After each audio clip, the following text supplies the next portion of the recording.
இந்த பட்ஜெட்டில் கோடை மழையை எதிர்பார்த்தோம், ஆனால் மின்னல் வெளிச்சங்களே மின்னுகின்றன. போதிய நிதி ஒதுக்கீடு செய்யப்படவில்லை என்பதை நாங்கள் கூர்ந்து கவனித்திருக்கின்றோம்.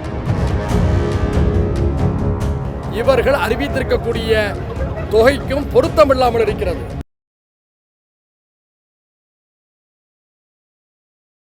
ஆச்சி மசாலா எந்த சமையலும் ருசி தேடும் ரகசியம் 20 ரூபாய். தமிழ்நாட்டுல எல்லாமே சேஞ்ச் ஆயிடுச்சு. உங்க நகையையும் சேஞ்ச் பண்ணுங்க. உங்க பழைய நகைக்கு கிராமுக்கு 150 ரூபாய் கூடுதலா வாங்கி புது நகை எடுத்துக்கோங்க. அதே கம்மி சேதாரம் தான் உங்க லலிதால மட்டும்தான். தமிழக வெற்றி கழகத்தின் சார்பில் இன்றைய தினம் வேளாண் நிதிநிலை அறிக்கை தாக்கல் செய்யப்பட்டிருக்கிறது. முந்தைய திமுக அரசில் தொடங்கி வைக்கப்பட்ட இந்த நடைமுறை இந்த அரசிலும் பேணப்பட்டிருப்பதை வரவேற்கிறோம். உழவர் சந்தைகள் புனரமைக்கப்படும் என்பதும், நம்மாழ்வார் பெயரில் விருது வழங்கப்படும் என்பதும், நம்மாழ்வார் பெயரில் வேளாண் தொழில்நுட்ப பட்டய கல்லூரி தொடங்கப்படும் என்பதும் வரவேற்கத்தக்கது. அதேபோன்று பல மாறுபட்ட கருத்துகளும் எங்களுக்கு இருக்கிறது. குறிப்பாக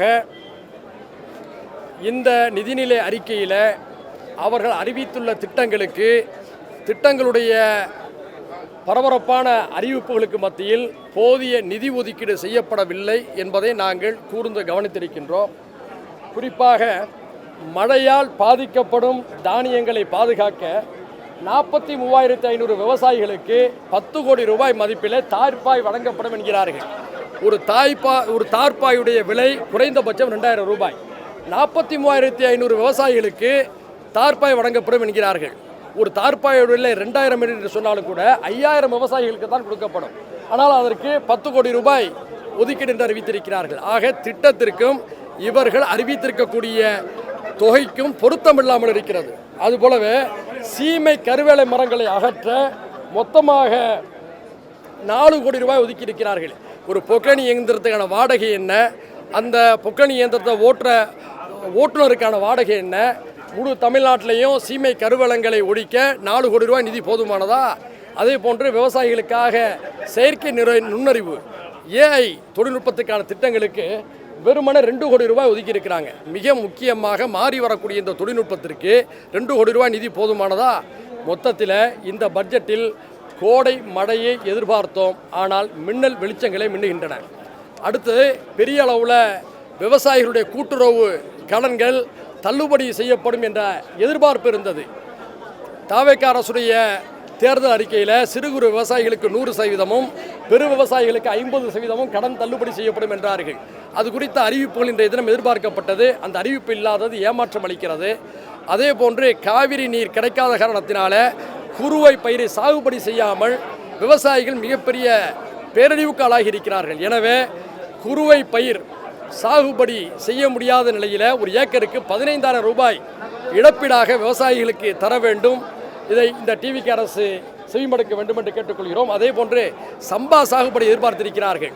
அவர்கள் சம்பா சாகுபடி செய்வதற்கு ஏற்ப தெலுங்கானா, ஆந்திரா மாநிலங்களில் உள்ளது போல ஒரு ஏக்கருக்கு குறைந்தபட்சம் 20,000 ரூபாய் மானியமாக வழங்க வேண்டும் என்றும் இந்த நேரத்தில் கேட்டுக்கொள்கிறோம்.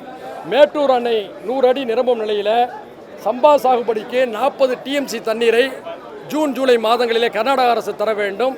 தர மறுக்கிறது. உபரி நீர் தான் இப்போது வந்து கொண்டிருக்கிறது. எனவே காவிரி மேலாண்மை ஆணையத்தில் பேசி ஜூன், ஜூலைக்கான 40 டிஎம்சி காவிரி நீரை பெறுவதற்கு இந்த அரசு முயற்சி எடுக்க வேண்டும் என்று கேட்டுக்கொள்கிறோம். ஏற்கனவே சுட்டிக்காட்டியதைப் போல இந்த வேளாண் நிதிநிலை அறிக்கையில் கோடை மழையை எதிர்பார்த்தோம், ஆனால் மின்னல் வெளிச்சங்களே தென்படுகின்றன. நன்றி. ஆச்சி மசாலா எந்த சமையலும் ருசி தேடும் ரகசியம் 20 ரூபாய். தமிழ்நாட்டுல எல்லாமே சேஞ்ச் ஆயிடுச்சு. உங்க நகையையும் சேஞ்ச் பண்ணுங்க. உங்க பழைய நகைக்கு கிராமுக்கு 150 ரூபாய் கூடுதலா வாங்கி புது நகை எடுத்துக்கோங்க.